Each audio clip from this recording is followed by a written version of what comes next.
Selam, hoş geldiniz. Bugün tarifi benim inanılmaz sevdiğim keklerden biri. En sevdiğim kek bile olabilir. Limonlu kek. Üzerine böyle sosunu da yapacağız falan. Evde bulunan malzemelerle 15 dakikada falan fırına atabilirsiniz. Fırının ısınması keki yapmanızdan daha uzun sürüyor, o kadar söyleyeyim. Öyle bir tarif yani bu. Şimdi hiç bekletmeden fırınımı yakıyorum. 180 derecede önden ısıtılmış fansız fırında pişireceğiz. Bir de tarifle ilgili önden uyarmam gereken bir şey var. Eğer daha geniş kalıplar kullanıyorsanız, ki örnek ölçeklendirmeleri aşağıya açıklamalara yazacağım, bu tarifi 1,5 katı yapabilirsiniz. Sadece ben ufak ufak porsiyonlar halinde pişireceğim. Daha kısa sürede pişecektir. Siz bir büyük kek olarak pişirecekseniz tabii ki neredeyse 2 katına çıkacaktır pişme süresi. Onun da dakikasını zaten açıklamalara yazarım. Onun dışında uyarmam gereken hiçbir şey yok. Kek yapımına geçebiliriz. Burada 125 gram oda ısısında tereyağım var. Oda ısısında olması önemli. Çırpacağız şimdi. Bir borcama aldım. Aynı şekilde margarin de kullanabilirsiniz. Tereyağını bir 15-20 saniye kadar çırpıyorum. Bir su bardağı 200 gram toz şeker ekliyorum. Daha az tatlı seviyorsanız şekeri 1-2 yemek kaşığı azaltabilirsiniz. Hafif kabarana kadar çırpıyorum. 2 adet orta boy yumurtam var oda sıcaklığında. Homojen olana dek çırpıyorum tekrar. Bir paket şekerli vanilin ekliyorum. Eklemeseniz de olur. Zaten limon kabuğu rendesi koyacağız. Bir limonum var. Bunun kabuğunu keke rendeliyorum. Suyunu da üzerine sos için kullanacağız bu arada. Limon kabuğunu rendelerken sadece dışındaki sarı bölümü rendeleyin. Şu beyaz tarafını rendelemeyin. Orası acılık verir. Tamamız. Bir ufak çimdikte tuz attım. Çok hafif. Burada 150 ml süt var. Bir su bardağından yaklaşık 2 parmak az. Ve yaklaşık 2 su bardağı da unum var. Ama bunları kademeli kademeli ekleyeceğim harca. Şu unu bir göstereyim yalnız size. Normalde bardağı silme dolduruyorum biliyorsunuz ama bu keke o birazcık fazla geliyor. O yüzden şöyle iyice unu bardağa oturttum. Çok hafif boşluk var. Sizde teraziniz yoksa bardak ölçeğinizi ona göre ayarlarsınız. Toplamda 210 gram un ekliyorum. Bir de kabartma tozum var. Yarım paket. Şu bardaklardan birinin içine koydum. Tamamdır. Şimdi önden bir su bardağı unumu bir döküyorum. Elek almıştım, kullanmadım. Neyse, diğer unu da kullanırız. Bir fıs karıştıralım. Şimdi sütten biraz ekledim. Şimdi kalan su bardağı un, kabartma tozu olan. Bunu elekten geçeceğim. Kalan sütümü de ekledim. Tamamız. Size şimdi kıvamını göstereceğim. Böyle hafif koyu.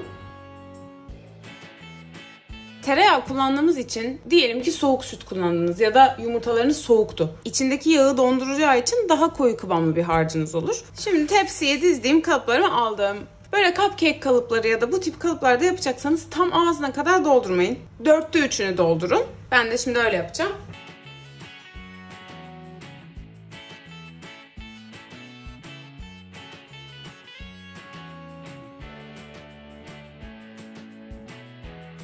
Aşağı yukarı hepsini eşit doldurmaya çalıştım. Şimdi bunları 180 derece önden ısıtılmış fırına atıyorum. 20 dakika civarında bu boyuttaki kekler pişmiş olur. Biliyorsunuz pişti mi diye ortasına bir kürdan batırıp kontrol edebiliyorsunuz. Şimdi fırına atıyorum.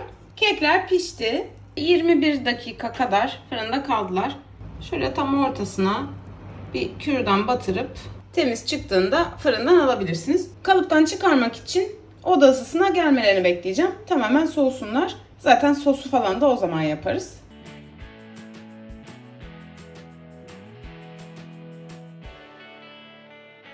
Şimdi üstlerine limonlu bir sos yapacağım.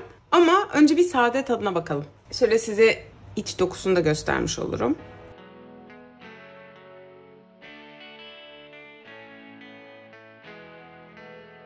Çok iyi. Soslu da çok güzel oluyor. Birazcık böyle ekşilik de vermiş olacağız ama sade haliyle de müthiş. Müthiş. Ne kadar şeker koyarsanız o kadar üzerinde donabilen kıvamlı bir sosunuz olmuş olur. Ne kadar sıvı eklerseniz o kadar da ince olur. Aslında burada kendi ağız tadınıza kalmış. Burada zaten bir tane limonum vardı kabuğunu rendelediğim. Bu bayağı büyük bir limon. Bunun hepsini kullanmam ama şöyle yarısıyla bir başlayalım işe. Şöyle yaklaşık yarım su bardağı pudra şekeri ekledim. Ve önden 2 yemek kaşığı limon suyu koydum. Karıştıralım.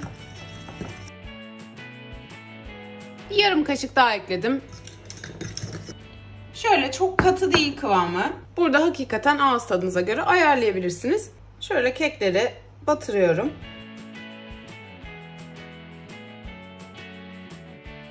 Sos tamamen donana kadar bir tel üzerinde de bekletebilirsiniz. Bir de birazcık daha pudra şeker ekleyip daha koyu kıvamlı olan sosu göstereceğim. Hani o nasıl görünüyor diye. Bu böyle glaze'den daha çok icing diyebileceğim bir kıvamda. Ve tadı birazcık daha şekerli ama limon suyuyla yaptığımız için yine ekşisi de olduğu için çok insanı rahatsız eden tatlı tatlı olmuyor.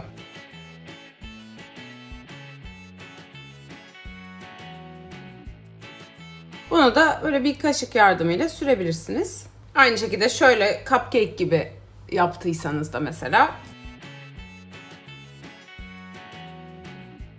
şöyle de olabilir.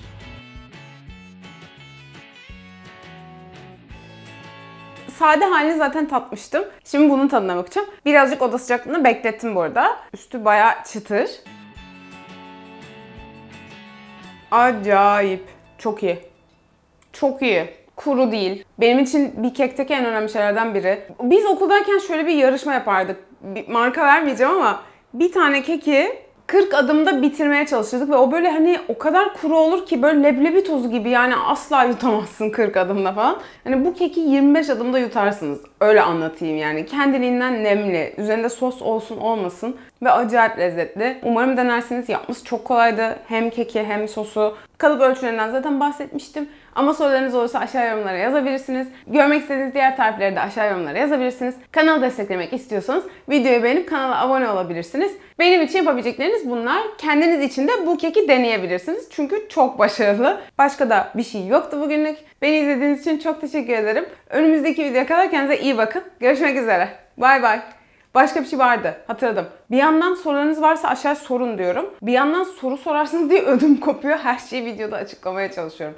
Eğer haşhaşlı limonlu yapmak istiyorsanız, çünkü yakışıyor. Öyle yapmak isterseniz kek harcına 2 yemek kaşığı kadar haşhaş koyabilirsiniz. Başka hiçbir şey değiştirmenize gerek yok. Bir de eğer daha fazla limon tadı gelsin istiyorsanız, böyle ekşili ama üzerine pudra şekerli bir glaze yapmak istemiyorsanız, hani bu kadar ağır olmasın diyorsanız, iç dolgu kreması olarak lemon curd yapabilirsiniz. New York cheesecake üzerine sos olarak yapmıştım. Onun başka alternatifleri de var. İnternetten de bakabilirsiniz. O tarz daha limon dolgulu bir keke de çevirebilirsiniz. Evet, bu kadardı. Şimdi gidiyorum. Bay bay.